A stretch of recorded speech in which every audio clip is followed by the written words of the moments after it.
sup? I'm reliably informed that I'm terrible at pimping my stuff, so here I am, pimping my stuff. You can buy most of the shit that I make over at post-mort.com. Hope to see you there. Hello lovelies, a couple of things quickly before we get into Fizban's Treasury of Dragons, which is our thing to examine and review today. Firstly, if you hear a hum or buzzing in the background, that is because my fan heater is on, and we've run out of heating oil, and it's below zero today here in the UK, so I ain't turning it off. You'll have to deal.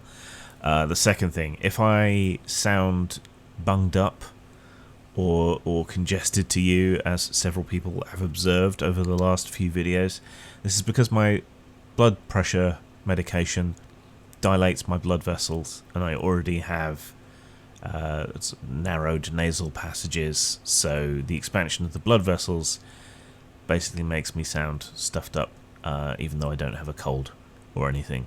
So yeah, stop asking. Right, today we're looking at Fizban's Treasury of Dragons. Now, if Strixhaven was shit by comparison, and maybe it's just by comparison, Fizban's is the shit. Again, I waited on the alternate cover, which is why probably less people watch this review than otherwise might. And I don't think the alternate cover for either this or Strixhaven were as good as a lot of the other alternate covers that they had. But let's dive in. Now, reviewing this is less difficult than reviewing an adventure, because it's pretty much purely mechanics and lore. And this, as a sourcebook, is much more my jam than when you waste a lot of space on adventures that at most you're going to use once. And honestly, published adventures written by anybody, really, aren't particularly useful. A written adventure doesn't usually match the way in which you play an adventure, and like I said, there's not a great deal of reusability, and it may not be in the style and so on. So at the end of the day, once you've converted an adventure to the style of play and so on that you would actually normally use, it's almost as much work as creating the adventure yourself.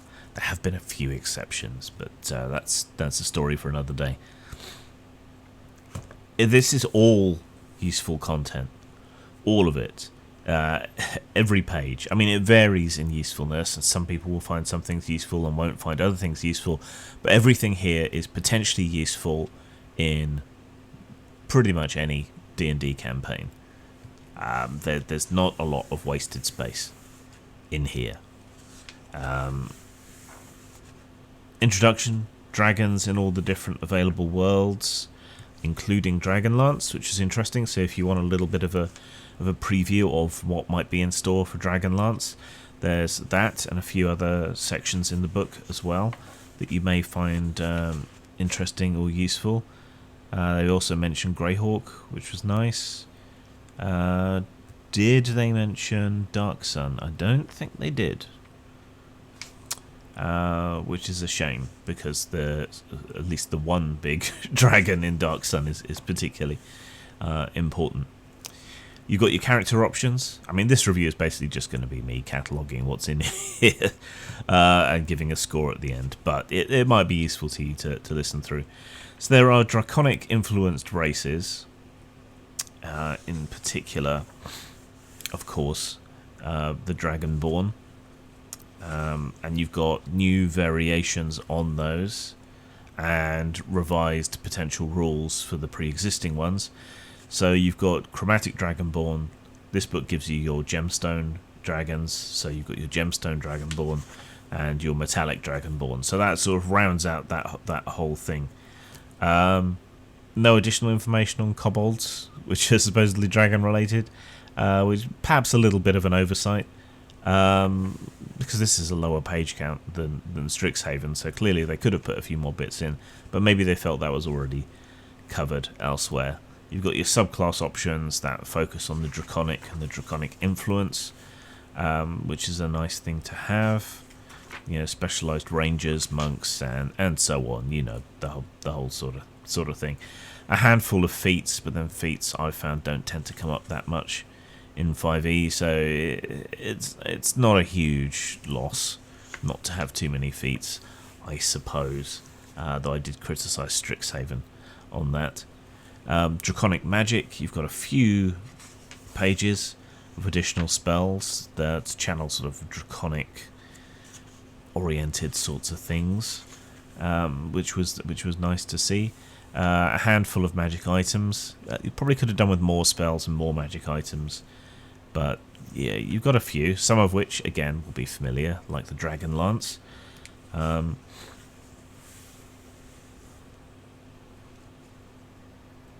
Some information about dragon hordes and what kinds of items you might find within that. What kinds of dragons depend upon hordes, what kind of things you'll find there, the way in which the dragon's presence might influence something taken from the horde, the dragon marks which can be given to people,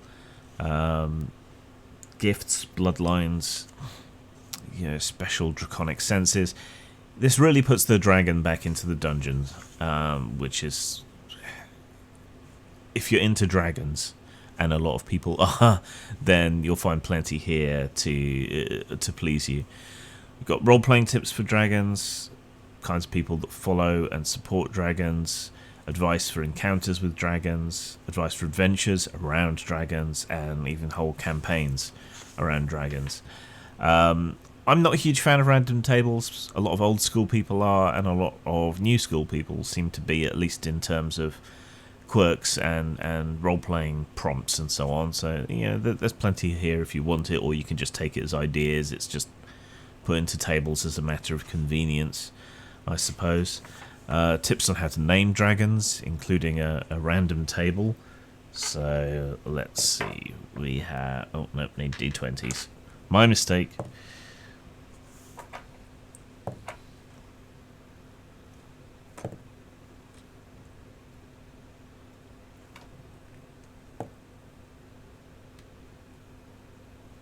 Fourth Agatia LA. Okay, long vowel-filled names. Clearly,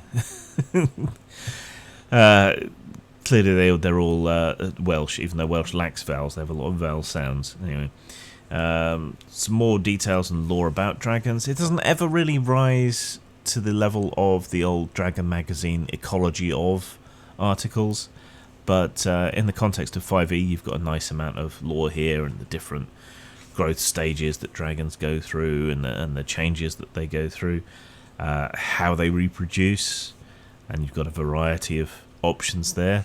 Doesn't really go into the mechanics, but you wouldn't expect it to, I suppose.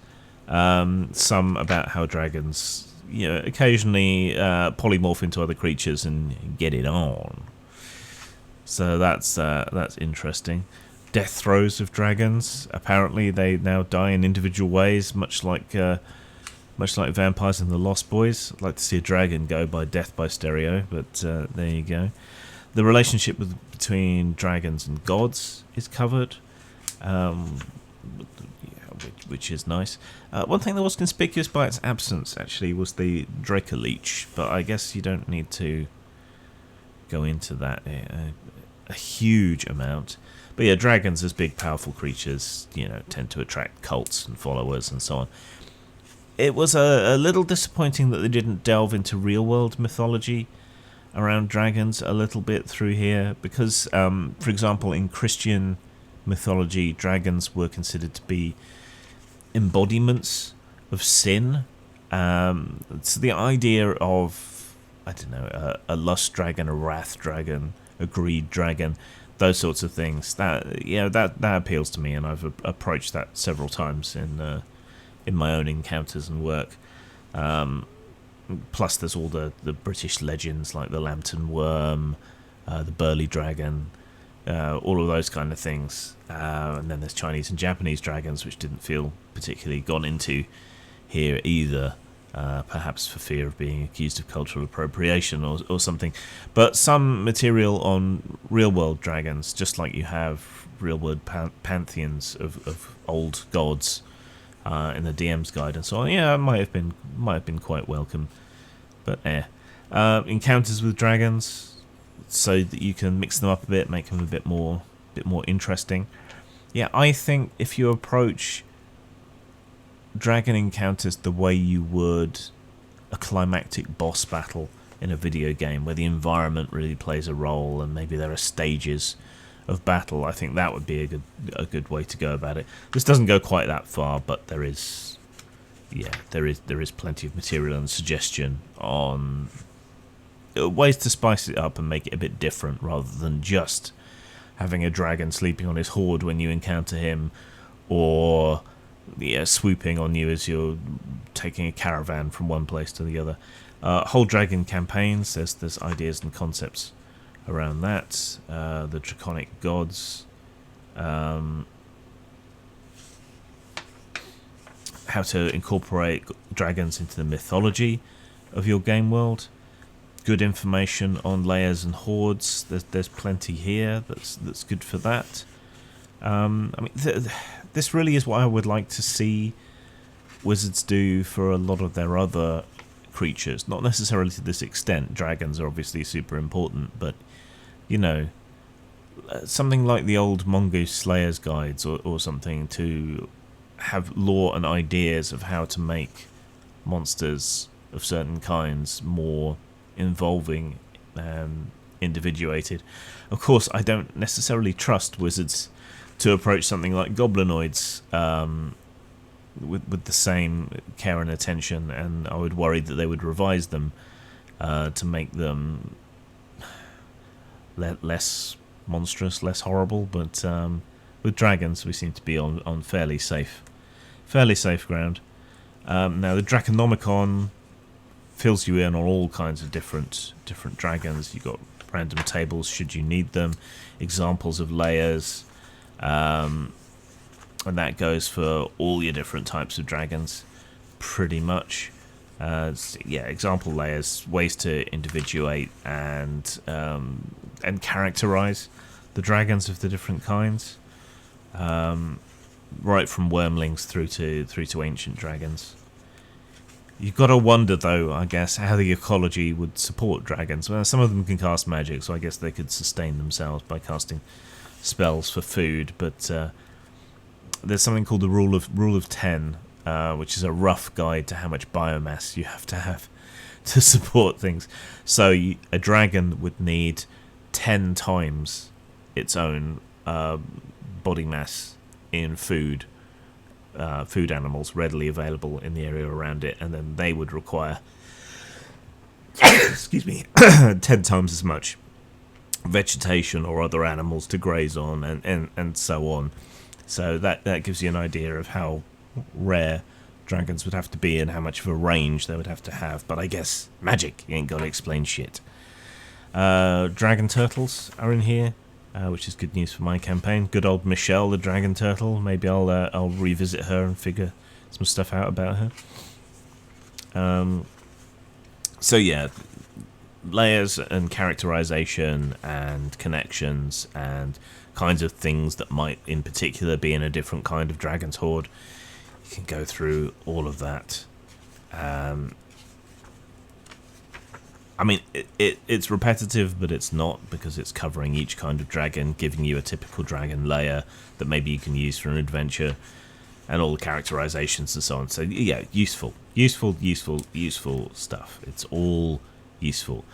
Then we get to the Bestiary, where you get your new dragon types, your gem dragons. Details on aspects of Bahamut and Bahamut herself to an extent. Tiamat herself to an extent, and Bahamut. So yeah, these are the kind of god tier dragons.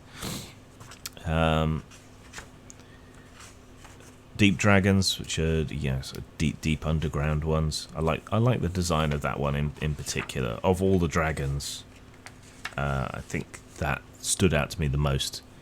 I'm a big fan of sort of fantastical alternative biology and so on. Big fan of Dougal Dixon's work on life after man and so on. It's speculative evolutionary biology.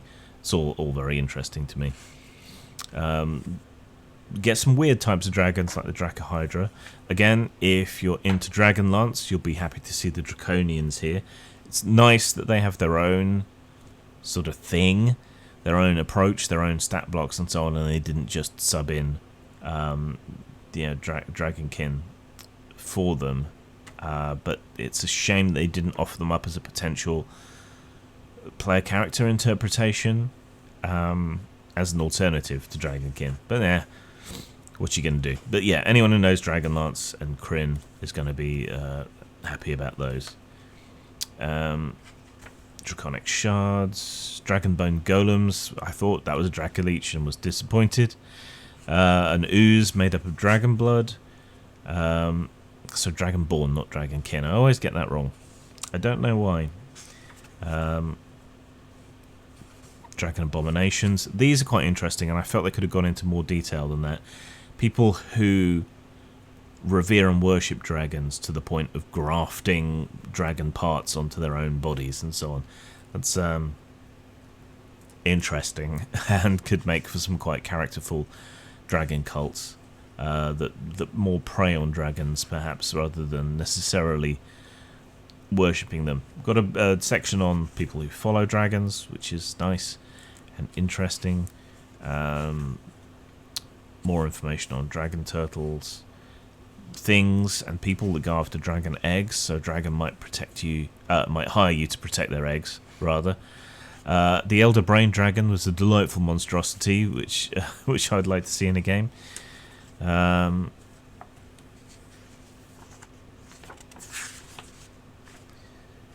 Idrake. So if a beholder and a dragon get into a rivalry and the beholder becomes obsessively concerned about the dragon, it can sometimes birth these monstrosities which are kind of part beholder, part dragon, which is interesting and deadly.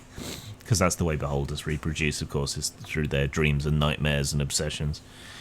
Dragon ghosts, for the love of Mike. This was interesting. The Horde Scarab. So they look like coins, but they're actually beetles.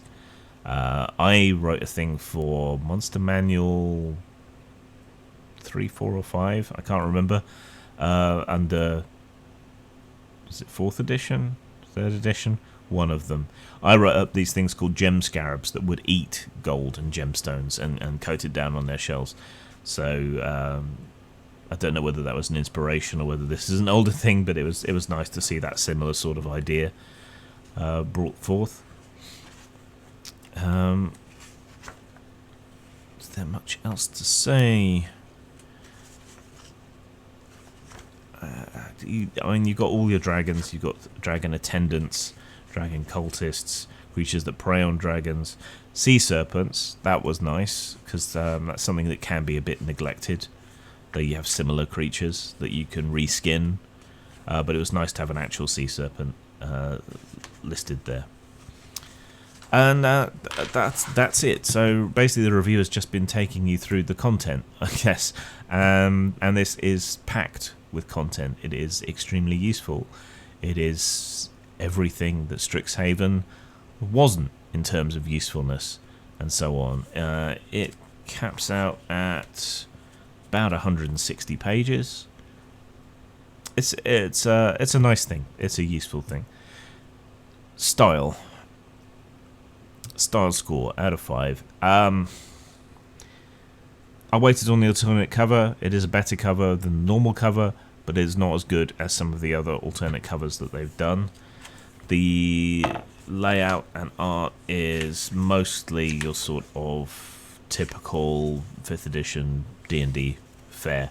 I find it all a bit muddy, low contrast, not particularly exciting. Technically it's proficient. The layout is pedestrian, but it's good at conveying information, which is what you want in a longer game or a book with a lot of information, because making it a hard read for the sake of art just doesn't work so well. But it's just, you compare D&D art to something like Warhammer 40,000 art, or you compare it to something like Warhammer Fantasy Roleplay art, or SLA Industries, or Morkborg, or something, and they're competent. The technique is good. I've got nothing against any of the artists. I think they're all immensely talented. There's no way I could do anything remotely similar. It's just bland and not exciting, engaging, or interesting, unfortunately. I guess you don't see a tremendous amount of action, he says on a page with a dragon breathing lightning.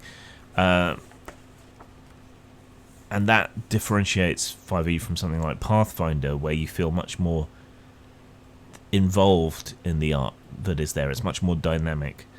So I can't give it more than a standard Wizards 3, acknowledging that this is kind of the industry standard, but that it's not pushing the boat out in any particular way.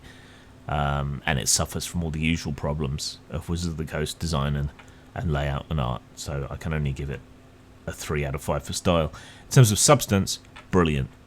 It's absolutely packed to the gills with stuff you can use, stuff that's interesting, inspirations, plot hooks, all of that sort of thing. So I can give it a full 5 out of 5 for substance. There's not a wasted space in it, basically. So that gives it an 8 out of 10 or a 4 out of 5. Well worth it. If you're into 5e at all, particularly if you like to use dragons, either as antagonists or as a driver of the plot, heartily recommended. This has very much washed the taste of shite out of my mouth after reviewing Strixhaven. Zang. Satana Station is an addition to Machinations of the Space Princess. It's a whole sleazy space station, full of locations, services, adventures, and inspiration for your old-school space opera games. Over 100 locations, a bevy of non-player characters, and more plot hooks than you can shake an Arcturo mega stick at. Buy it at post-mort.com, drive-thru RPG, and hard copy at lulu.com.